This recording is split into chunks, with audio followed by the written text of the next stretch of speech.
Bismillah, Assalamualaikum warahmatullahi wabarakatuh. Alhamdulillah, Allahumma salli ala Muhammad wa ala ali Muhammad. Baik, teman-teman mudir yang semoga dirahmati Allah Subhanahu wa taala. Bapak-bapak, ibu-ibu, saudara-saudara serta adik-adik semua yang masih sekolah ya, yang sama-sama kita berharap rahmat dari Allah Subhanahu wa taala. Baik, teman-teman sekalian, sebelum kita mengikuti KIS kelas Imla sehari yang insya Allah tinggal beberapa hari lagi pelaksanaannya, ada bekal yang mesti kita bawa, mesti kita persiapkan terlebih dahulu agar nantinya pada saat kita belajar di KIS tidak terlalu keteteran. Baik, bekal yang dimaksud adalah kita menguasai terlebih dahulu huruf hijaiyah. Yang dimaksud menguasai huruf hijaiyah di sini adalah bagaimana cara menulisnya. Bagaimana cara menulisnya. Singkatnya, bahwa dari sejumlah huruf hijaiyah dari alif sampai ya, cara penulisannya dibagi dua.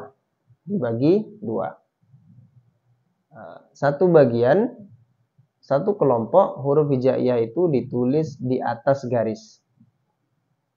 Kemudian satu kelompok lainnya ditulis melewati garis, atau ada yang bilang di bawah garis.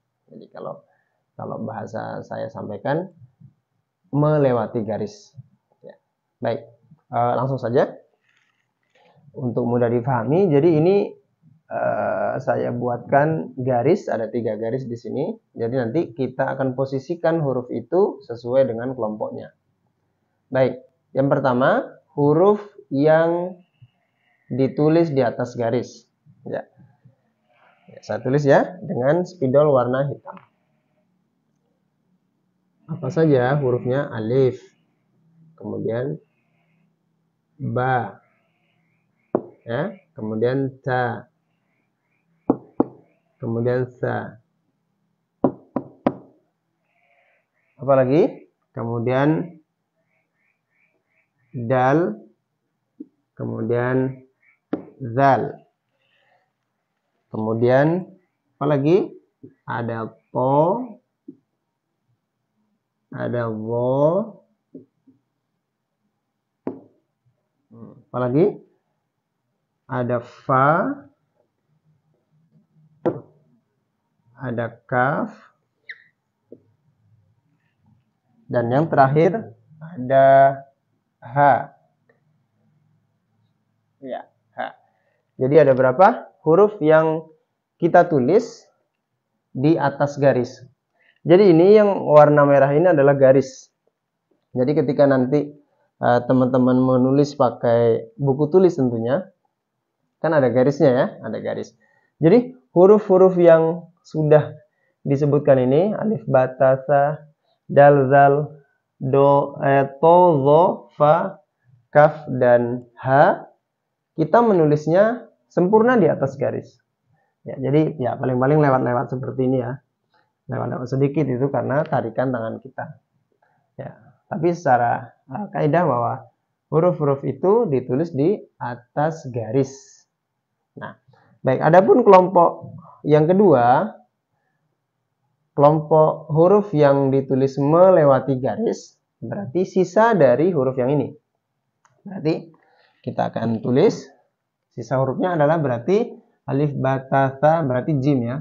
Nah, maksudnya seperti ini. Jim. Nah, melewati garis ya teman-teman. Kemudian sahabatnya ha, lagi tetangganya kho. Kemudian apa yang belum? Kho, dal, zal, ro, zai, kemudian sin, ya, begitu juga shin, kemudian sod, kemudian dod, Oke. Todo di sini, fa, sod, dot, todo, ain ya, ain seperti ini melewati, ghain. Nah, di sini garisnya ya, di sini garisnya, kemudian fa di atas, disambung dengan qaf,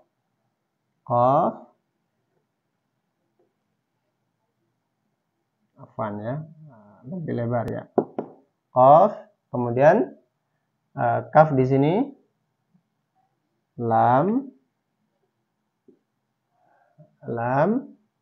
kemudian mim,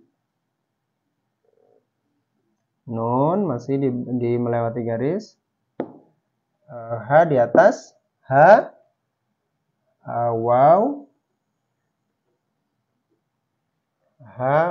kemudian ya.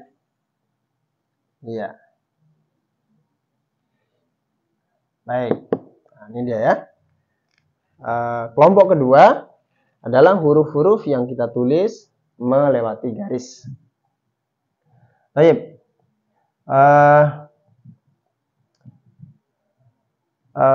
Pengertiannya, atau kita bisa lihat langsung secara nyata, secara zahir, bahwa kelompok kedua ini adalah memang huruf-huruf yang cara penulisannya melewati garis.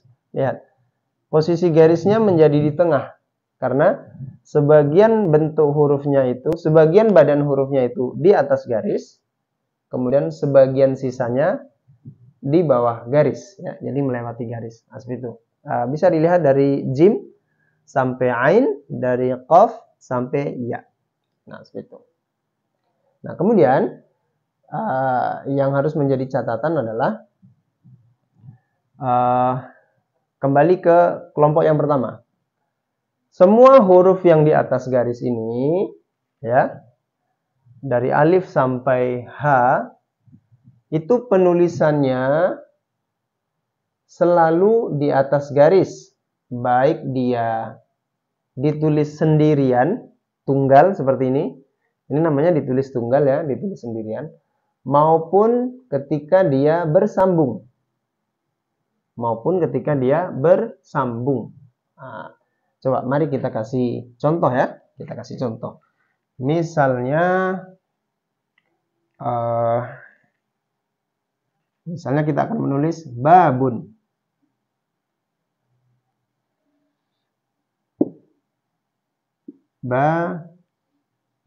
Babun.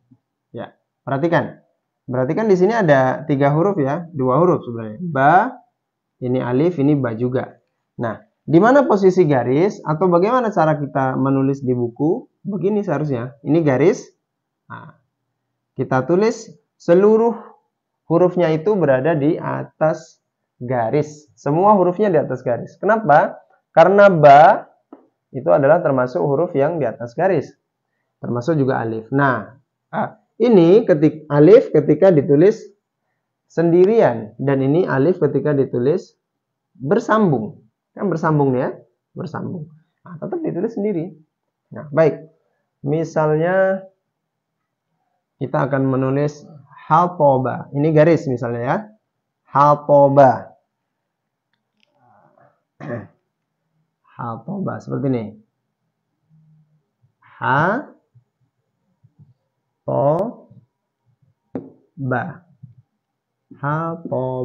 Baik. Kita fokus ke huruf to-nya ya. To di atas garis. To. Kemudian ba-nya juga di atas garis. Ya, ini lewat sedikit karena tarikan tangan kita yang tidak stabil. Tapi ini kelompoknya tetap di atas garis. Nah, seperti itu yang kita maksud. Baik dia ditulis sendirian maupun ditulis secara bersambung seperti ini, bahwa kelompok pertama huruf yang di atas garis itu selalu ditulis di atas garis. Baik, kita masuk kepada kelompok yang kedua, huruf yang melewati atau menyeberangi garis. Apabila ditulis tunggal seperti ini sebagai huruf hijaiyah, ya, maka poin pertama sudah kita pahami bahwa dia ditulis melewati garis. Ya, dia ditulis melewati garis. Nah, poin kedua untuk kelompok ini, apabila dia bersambung, maka dilihat posisinya. Dilihat posisinya. Apabila posisi di depan, maka posisi depan ya. Posisi depan yang diambil adalah kepalanya saja. Kepalanya saja. Nah, ini yang harus dipahami. Oke. Kepalanya saja. Nah, ini misalnya. Nah, apabila dia posisi di tengah, juga kepalanya saja. Apabila dia posisi di tengah, juga kepalanya saja. Kalau dia di belakang, baru ditulis mirip seperti yang ada ini. Langsung kita ke contoh ya. Kita ke contoh. Apabila huruf yang melewati garis ini punya posisi di depan. Baik, langsung kita kasih contoh huruf H.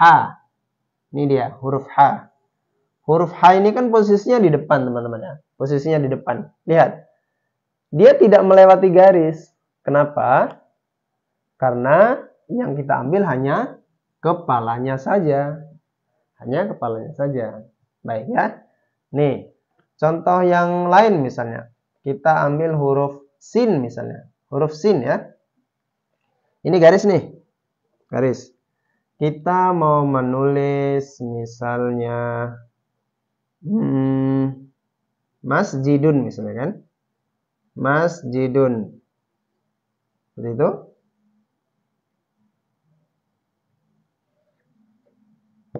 Ya. Masjidun. Baik.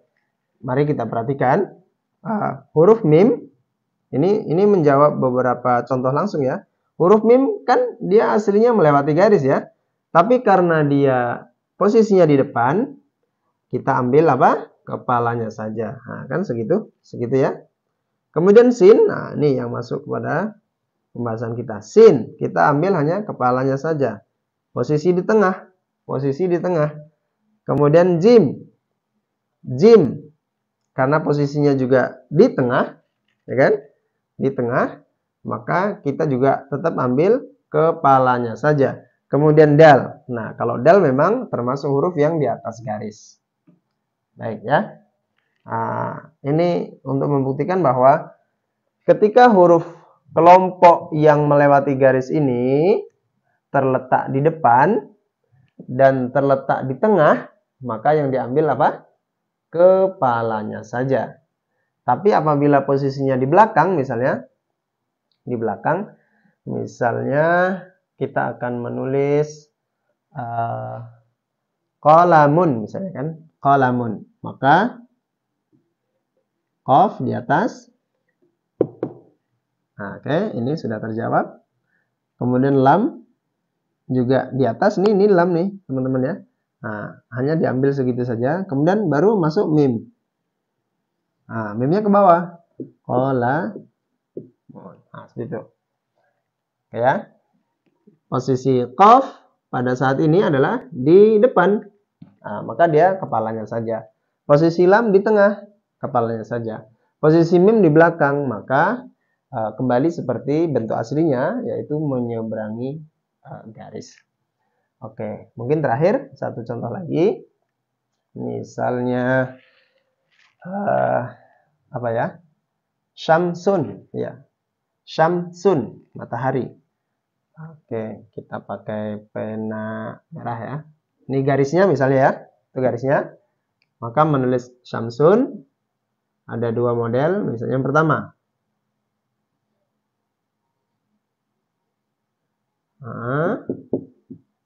Syam. Kemudian ini.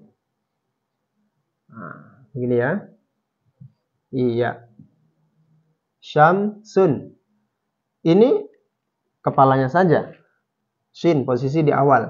Ini mim posisi di tengah, kepalanya saja. Kemudian ini sin di mana? Di belakang kan? Depan, tengah, di belakang. Ketika di belakang bentuknya hampir mirip dengan ketika ditulis tunggal. Saya lingkari. Nah, itu ya, nampak. Nampak ya cara penulisan Syamsun. Kemudian misalnya cara penulisan Samsun yang model lain. Kita bisa buat seperti ini. Nah, seperti ini teman-teman ya. Model lain. Bacanya sama, tetap Samsun. Ya. Ini garisnya. Nah, tetap Shin ini justru lebih tinggi lagi dari yang contoh yang sebelumnya. Karena dia mengikuti bentuk mim yang model seperti ini. Ini mim teman-teman. Mim ya. Nah, seperti itu. Kemudian sin yang di belakang dia sesuai dengan rumus yang sudah disampaikan tadi. Nah, itu teman-teman modal pertama yang harus difahami sebelum kita latihan menulis lebih banyak pada saat kita belajar di kelas Imla Sehari KIS. Sampai ketemu untuk mendapatkan bekal yang lainnya. Assalamualaikum warahmatullahi wabarakatuh.